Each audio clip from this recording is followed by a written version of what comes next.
Hey guys, this is your boy XDZ, also known as Monsieur. Monsieur. Monsieur. Okay, today we're going to be discussing the song Monsieur, right? The song Monsieur, I did explain that it will be a bar intensive song, right? And I did come with the heat. But not the heat, man. I came with the explosions. That's why I was always saying that forgive me for the craters that I'm going to cause in your mind, right? So today I will be explaining bars in verse 1, right? Because of doing two verses at the same time. Nah, I think I'll break it into two videos. So in this video we are focusing on verse 1. We will be explaining everything in verse 1. Everything. Like I won't say this is easy or in. No. Everything. Okay, let's go. Introducing Monsieur.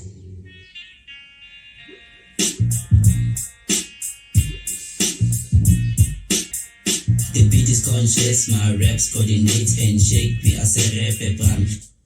Okay, that's the first bar from the first verse. So the bar goes like this. The beat is conscious, my raps coordinate and shake. We are rap, right? Okay, we have different kinds of brains, right?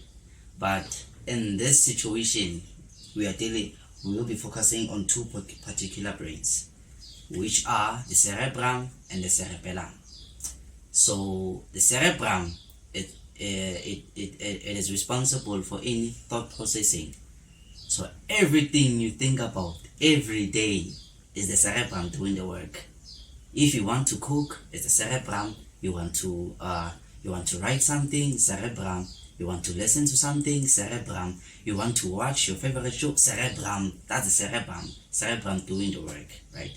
Then the cerebellum is responsible for what? Coordinating movements, right? For example, look at me. Now I'm talking. I'm not thinking of how should I place my tongue, my mouth, my muscles inside I'm not thinking about that. The cerebellum is the one doing the work. It's helping me doing that. Meaning I'm thinking of what words should I utter. Then the cerebellum, you're not okay. It makes sure that the words that I'm uttering come correctly and precisely, right? Even the voice, you see, I'm thinking of going higher. If I'm thinking of going higher, the cerebellum makes adjustments in my muscles and the larynx and whatsoever that hey, we do this that so that we can make that thing possible, right? So we're into the lyrics. So when I say the beat is conscious, when you listen to the beat gives you the concept of what you should write about. So in other words, you're not the one deciding what to write about. The beat decides for you that if the theme revolves around this is what you write about. If the theme of the beat is love, you write about love. If the theme of the beat is heartbreak, you write about heartbreak. If the theme of the beat is violence, you write about violence. You see? Yeah, then my raps coordinates, hence that I listen to the beat, then I have an idea what to write about because of the beat has given me an idea. Hence my raps coordinates to the beat. The beat is conscious, my raps coordinates. Handshake is like agreement. Okay, so agreement, for example, let's just say we made a deal. A handshake, we agree that okay, we agree on this type of deal, this is what's going to happen, what, right? Then we are cerebrum, you heard me correctly. So it's a combination of cerebellum and cerebrum. Hence the first part is cerebellum dash bram. That bram stands for cerebrum. The cerebe is from cerebellum. So I combine those words to make one word, which is the cerebrum. And for people who might think this thing is non-existent, it is existent. It is existent. In creative writing, it is existent. That you can take two words that ain't related and make them to and form a new word, and the decider for that thing is the dash, right? That's why I'm serepe dash brand. One word, cerebral. Okay, hopefully you understand that by now. So now we're on to the next one. I see it. If I go off, the Ethereum will be employed. Explosion cover 2 ends, damage and all of your. Okay, if I go off, the Ethereum will be employed. The explosion will cover 2 ends, diameter all of y'all, right? So the Ethereum is an isotope of hydrogen, right? I don't want to explain what an isotope or hydrogen, but just know that deuterium is an isotope of hydrogen, right? So when I say if I go off, the deuterium will be employed. The explosion will cover 2 ends, diameter all of y'all. What I mean is that there's a thing called the thermonuclear bomb, which is known as hydrogen bomb, right? So the hydrogen bomb consists of like deuterium and tritium. Those elements are essential for the thermonuclear bomb, right? So when I say if I go off, the deuterium will be employed. If the deuterium, like it's reactive, it goes berserk, then what happens is a process. It hits the tritium, nuclear fission, nuclear amplification, then an explosion comes, right? So here what I mean is that if I go off on the beat, if I go berserk on the beat, I write crazy lines, then the deuterium will be employed, right? Then the explosion will cover 2 ends, diameter all of y'all. We know in maths that a line that covers 2 ends of a circle is called the diameter. Okay, so okay, here I meant that since I went off on the song will feel my explosion, and also the people who are listening to the song will be affected. Hence I'm saying diameter, that it will affect the two of you. A person who listens to the song will be affected by my explosion, my craziness, my berserkness in the song. Okay, yeah. So on to the next part. Hopefully you understand this one. The plan is being exit, no time to overthink, this is death row. The executions I heard, the best justice is just to raise the meeting to show you that it's possible. If the aim is not seeking the newest trend, just staying true to oneself. Okay, if I go off, the deuterium will be employed, explosion cover 2 ends, I'm meeting all of y'all. The plan is being exit, no time to overthink, this is death row. The executions are real, right? So let me explain that one. So when I say XA, there's this in laptops, desktops, and all those things. An app is an exe, right? Which means application. Again, app is an application. Okay. So when I say if I go to if I go off, the deuterium will be employed, especially the plan is being exit, no time to overthink, this is death row, the executions are real. I'm talking about my plans. That there's a plan that I want, there's a plan that has many goals inside of it, right? And there's some goals that I'm completing, and there are some goals that I think I will complete in the near future because of those little I'm breaking it down. In order to eat the whole cake, I'm going to cut it kancane until there's nothing left there. So that's how I'm going. That's why I say the plan is being exit kancane. Even if you cannot see that, but I am doing that thing, right?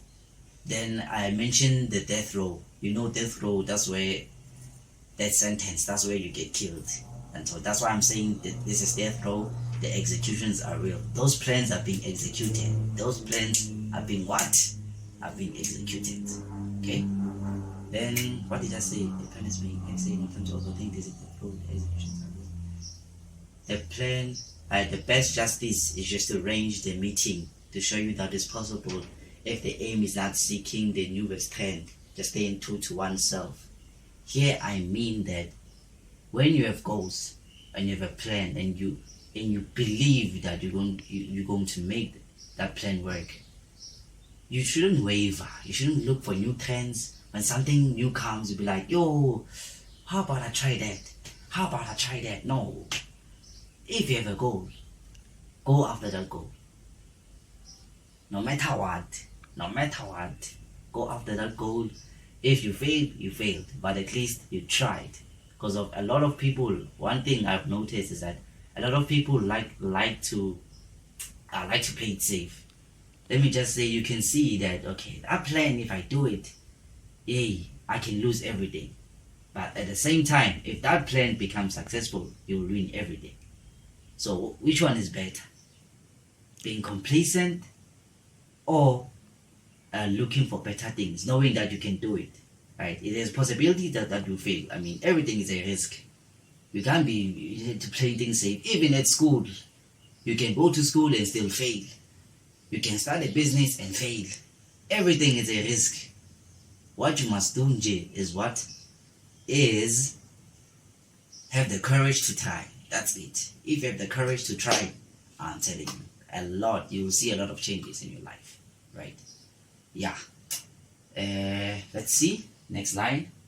Unlike land, which is this guy's biggest fan, my mind can be comfortable of be writing letters and bring them to be above land.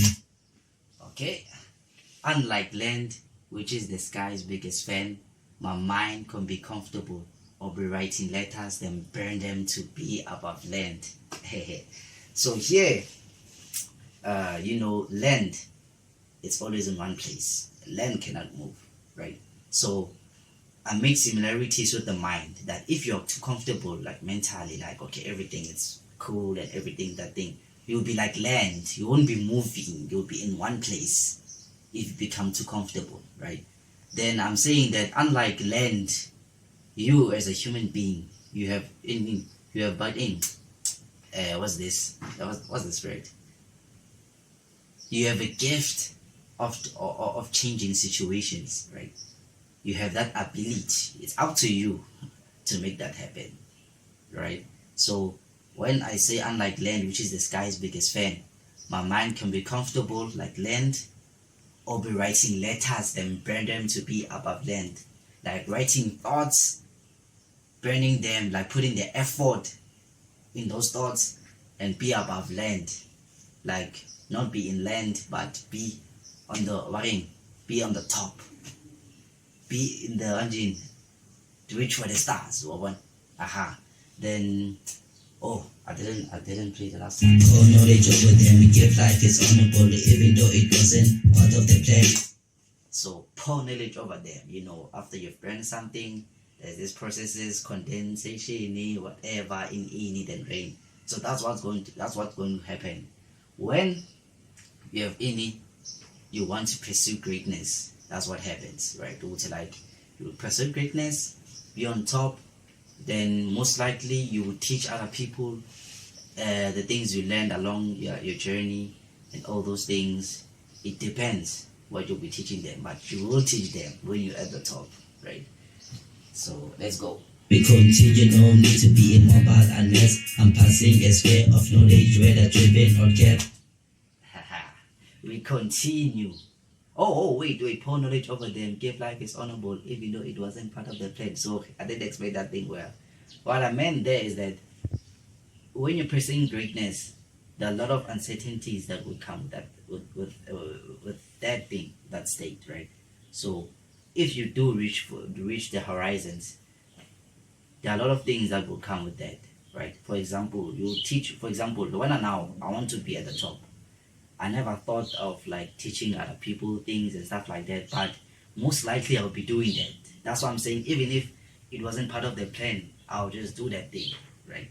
Then the next line, we continue, right? But we continue, no need to be immobile unless I'm passing a sphere of knowledge, whether driven or kept. So immobile is an Italian play, Ciro Immobile. That's how he's called, I think, if I'm not mistaken. Ciro Immobile. So that his name, it's pronunciation is the same as what? As the word immobile. They are the same. I-M-M-I-B-O immobile. I-L whatever. Whatever the spelling is. I forgot the spelling. But that's the name, immobile. So the immobile is an what? Is an Italian player. So when I say we continue, no need to be immobile. Right? No need to be the player, or no need to like be in the same place unless I'm passing. So remember, he's a player. So I'm passing. You pass what? The ball. A sphere of knowledge. You get me? A sphere of knowledge. Passing. The what? The knowledge. Where that driven. Driven is like straight. It's a straight shot. When you pass, it goes straight. It's a driven shot. Where that driven or curved. That even if it's not directly, it can be curved. It can be the pass can be curved. It will reach the target. Intended person. Then next line is here. There's no pulling punches here, I'm locked in. Because of the damage, the name is Alden. These are iron mics, punches, conditions, TT officer Alice. Alright. There's no pulling punches here, I'm locked in. That means punchlines won't stop here. I'm locked in that. I'm in that flow state of any delivering punchlines on every line. Right? There's no pulling punches here. I'm locked in. Now we're into the next line, which is because of the damage, the name, the Salden. These are iron Mike's punches. Salden was a boxer who got defeated by Mike Tyson a couple of times, right? Hence, the damage that was caused on Salden was by what? By Iron Mike's punches, right? So here I'm like similarizing the beat and my lyrics. That my lyrics are Iron Mike's punches. The beat is Salden. Then my punches are what? Are Iron Mike's or Mike Tyson's. Then onto the what? The conditions treaty of Versailles. They are meant that since the beat, it is feeling my punches, like from the first line to the last line, punchlines. Even if you thought that okay, maybe this line there's no punchlines, but the next line I'm going to add it up. It makes the previous line to make it a punchline. So yo, yeah, well, not to know. Let me surrender, unconditional surrender. There's no other way, because of this guy just drops punchlines after punchline after punchline after punchline after punchline. Right. So now we on to the next line. Caesar. Why is the flow state so pan? Not 180, I saw the exit is punch. Okay. 180 more kuze kibe pambili. That won't be, it is 180 plus. Alright. Why is the flow state so pan? Ngati 180, I saw the exit is punch. A pun is like a clever play of words, right? A pun, for example, I can use an example of like a line maybe you might be familiar with. Real G's move in silence like lasagna. The bar by Lil Wayne, you know, that's a pun. The G, when you call the word lasagna, the G you don't call it. You see, that's a pun. So that's an example of a pun. So here the question is, why is the flow state so pun? Then the answer is ngati 180. You know, 180 degrees. So in other words, the question is that one is, why is the flow state so pun? Why it seems like in every line I'm busy making puns, and I'm answering to know. The reason why every bar is a pun is because of the axis is punch. The axis, it means punchline. The reason I'm revolving around punchlines. Hence, every bar is a punchline. Right? Then I say 180 more kuze kibe phambili. What that wouldn't be, it is 180 plus. There I meant, now I want to do 180 so that I can be like, one step forward than the position I was in. Then your answer would no, you won't be in the same position. You need 180 plus so that you can be forward. When 180 more kuze ngibe phambili ngathini, no, that won't be. It is 180 plus, right? Then on to the next line. One step at a time, there's no rush. Even if I rush, I need to louder. I'm louder when I stomp. Okay, one step at a time. It continues with the previous part that I want to be forward. So if you want to be forward, I will move one step at a time. No need for 3 steps, 4 steps, 5 steps. One step at a time. Then I'm saying one step at a time. There's no rush. Even if I rush, I'm Nikki louder. I'm louder when I stomp. So here, I'm referring to like the Austrian Formula 1 race, Niki Lauda, Nikilauda, yeah, Niki Lauda, who won the Formula 1 World Championship 3 times. He's a legend, that guy. Yeah, today. Yeah, may his soul rest in peace, by the way. So there, I was referring to like me, that I won't rush things, right? But if I do rush things, I will be Niki Lauda, because of, when you rush things, you crash, right? Yes. So what I meant that even if I do rush, I'll be like Niki Lauda, who survived an accident, by the way. I don't remember, was it like practicing or he was racing, but all I know that there was an accident that happened. He almost died. People didn't believe that he was going to survive, baby, right? Then 6 weeks after the accident, that guy is racing again. He wasn't even in good condition to race, but he raced. He survived the crash. Same thing, Nala. I was like, even if I do rush, I'm Niki Lauda. I'll bounce back. I will crash, sure, but I'll bounce back. That I'm sure of. Okay. Yeah. Now we're on to the next bar. SS trauma by flattening these. Every nigga to all these obstacles. Alright. I'm louder when I stomp. Earth has trauma by flattening these. Eren Yeager to all these obstacles. Eren Yeager is a fictional character who is, I don't know, he's a protagonist or antagonist. I'm not sure, but I know that he is a fictional character on an anime called Attack on Titan, right? So Eren Yeager on a later stage, like the power of a founder, right? The power of a founder. I don't want to explain what's that, but the power of the founder, whereby he can summon all titans to do his bidding. If like he wants a rumbling, he will summon the colossal titans, like gigantic human creatures that they can flatten the entire world, right? So here I'm making like the obstacles that I'm going to face. They should be cautious, because of I'm Eren Yeager. I will flatten all these obstacles if they're trying to hinder my progress. So yeah, that's verse 1 for you.